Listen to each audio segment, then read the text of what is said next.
ബോസിന്റെ പുതിയ season big boss season 7ലേക്ക് എല്ലാവർക്കും സ്വാഗതം. ഇത് രണ്ടാമത്തെ വീഡിയോയാണ്. കമന്റ് ആരും ഇട്ടിട്ടില്ലല്ലോ ഗൈസ്. അപ്പൊ ഞാൻ എൻ്റെ അറിയിലുള്ളത് അനീഷേട്ടനാണ്. നിങ്ങൾ ആരാണ്? നിങ്ങൾ കമന്റ് ചെയ്യണേ, ഞാൻ വായിച്ചോളാം. എന്നിട്ട് അടുത്തൊരു വീഡിയോ ആളെ കമന്റ് ചെയ്യും, അവർ പറയും.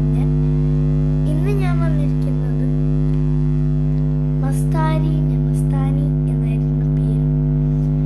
ഇവര് പുറത്തുള്ള കാര്യങ്ങൾ പറയരുതെന്ന് പറഞ്ഞു. പുറത്തുള്ള കാര്യം നൂറയ്ക്ക് ആർക്കോ പറഞ്ഞു കൊടുത്തു. അവക്ക് അത്